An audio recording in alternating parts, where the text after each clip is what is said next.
Assalamualaikum warahmatullahi wabarakatuh. Selamat datang di channel Jaga Prayuda. Hari ini kita akan membahas cara berdiskusi secara online. Baik video ini dapat digunakan untuk dosen sebagai pengajar terhadap mahasiswanya, atau guru sebagai pengajar untuk siswanya, atau sesama siswa dalam sesi berdiskusi tanpa harus bertatap muka langsung, atau istilahnya dengan video conference online. Baik, di sini beberapa platform telah menyediakan fitur tersebut. Salah satunya ada yang disebut dengan Zoom, berikutnya ada Google Hangout, berikutnya ada Google Meet, berikutnya ada You Meet Me, dan lain sebagainya. Baik, untuk hari ini fokus video ini kita akan membahas tentang Zoom. Jadi Zoom ini aplikasi yang paling banyak digunakan oleh kalangan pendidik ataupun ya mahasiswa dan lain sebagainya. Baik, sekarang kita lihat dulu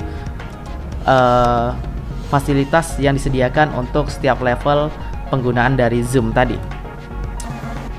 Oke, jadi Zoom itu ada yang free, ada yang pro, ada yang business, ada yang enterprise. Baik, kita lihat sendiri fiturnya. Misalnya kita bisa ya untuk kalangan dosen ataupun mahasiswa atau pelajar untuk berdiskusi, untuk membahas tugas-tugas kuliah atau kerja kelompok, ya bisa gunakan untuk yang free.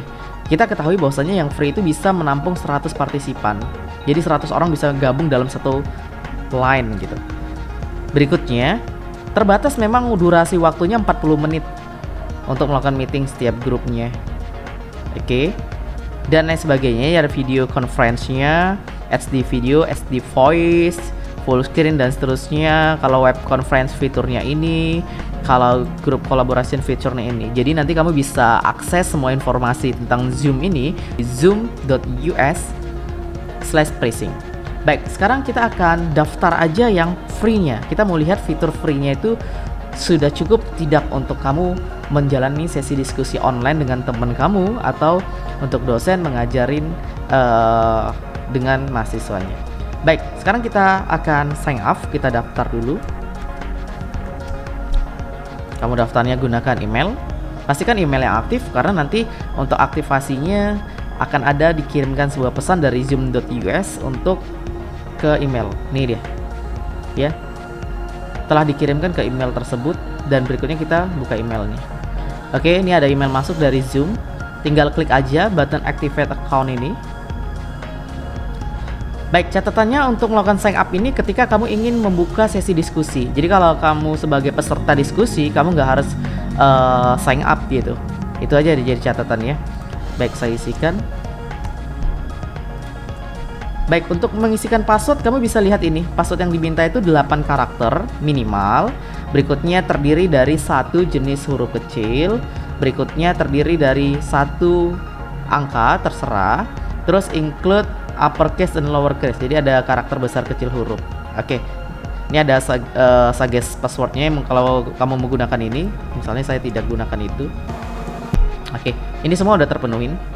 Kalau dia sudah terpenuhin dia akan hijau. Tapi kalau misalnya tidak terpenuhin, contoh aja.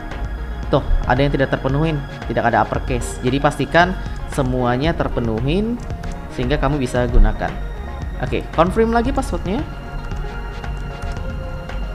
Oke, kalau sudah continue. Oke, di bagian ini kamu bisa skip aja dulu. Oke, sekarang kamu udah punya personal ID. Untuk keperluan Meet, kamu bisa share link ini ke orang-orang yang akan kamu gunakan untuk berdiskusi, atau kita anggap teman-teman kita atau siapapun orang yang akan kamu ajak diskusi. Tapi kita terlebih dahulu download dulu aplikasi Zoom-nya untuk versi desktop PC-nya agar mempermudah kamu dalam pengelolaan aktivitas dari meeting. Oke, untuk mendownload aplikasi Zoom-nya, kamu tinggal ketikkan aja download Zoom. Terus berikutnya, karena saya pakai OS Windows, saya pilih yang download for Windows. Kalau aplikasinya sudah terdownload, berikutnya kamu bisa tinggal langsung install. Oke, ini merupakan proses install. Oke, sudah. Aplikasi sudah terinstall dan sudah masuk di list PC kamu. Nih, Zoom. Oke, baik. Perhatikan, khusus untuk saya bilang itu klien lah. Misalnya saya sebagai si pembuat meeting dan ada 30 orang sebagai audiens saya, maka yang audiens itu langsung aja ke klik join a meeting. Dia nggak perlu lagi sign up gitu. Kayak tadi nggak perlu. Tapi khusus untuk yang membuka sesi diskusi atau pertemuan tadi, atau kita bilang misalnya narasumbernya lah gitu, maka itu kamu harus sign in. Oke, saya coba saya sebagai narasumbernya. Saya login dengan email yang tadi saya sudah registrasi. Oke, interface-nya lebih kurang tuh seperti ini. Baik, untuk mengetahui tentang fitur-fitur yang ada di sini semuanya dari mulai pengaturan dan lain sebagainya itu saya akan bahas di video berikutnya. Jadi kita langsung untuk video langsung gimana sih sesi diskusinya. Baik, di sini kamu langsung bisa lihat meeting. Dah, kamu bisa membagikan ID My Personal Meeting ID kamu ke audiens atau klien-klien yang akan kamu gunakan untuk bergabung di meeting ini. Oke. Terus kalau misalnya sudah dibagikan, kamu tinggal klik start.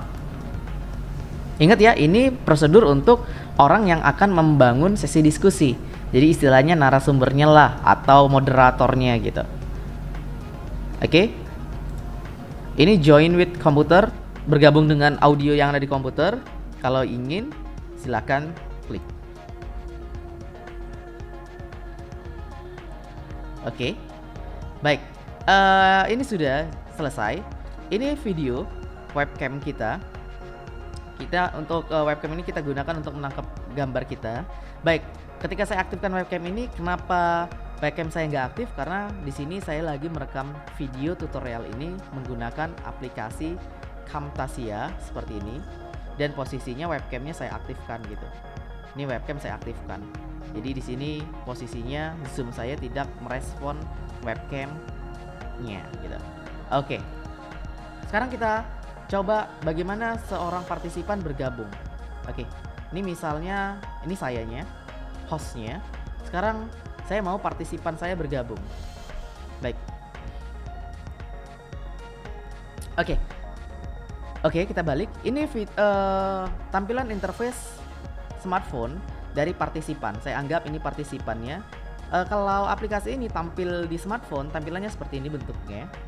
Dan kamu bisa juga sebagai si hostnya, dengan catatan sign in dulu, atau kalau belum punya accountnya sign up dulu.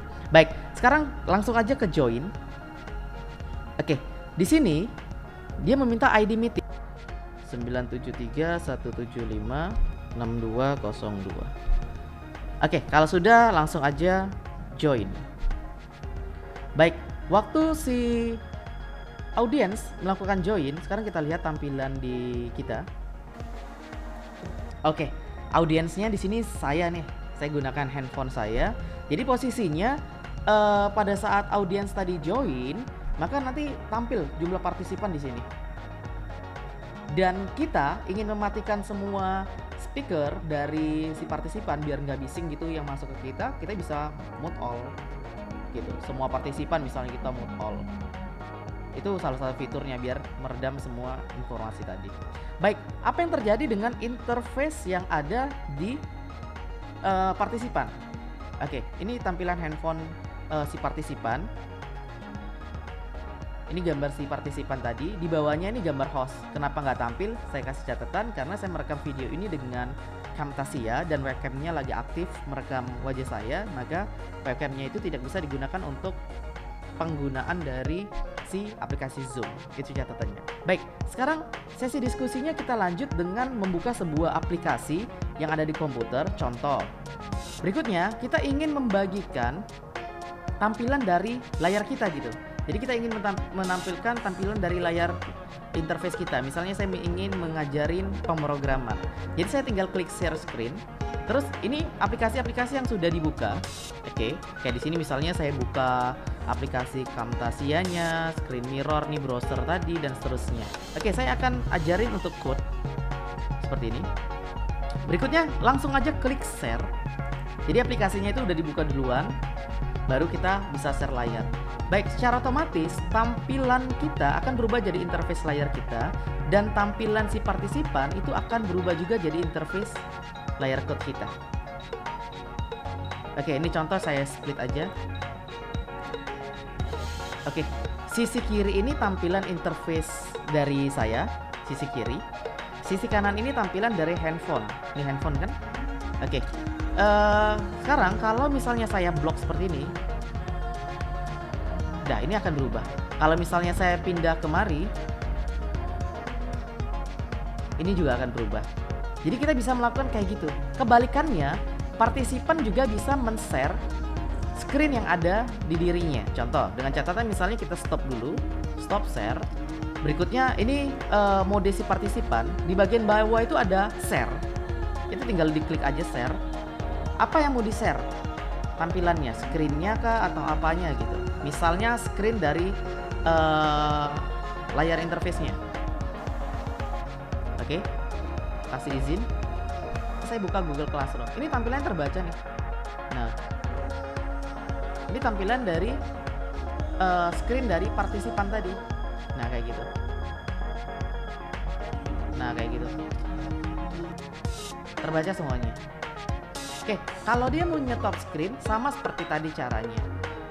Jadi kalau misalnya partisipan mau stop screen, caranya stop share screen.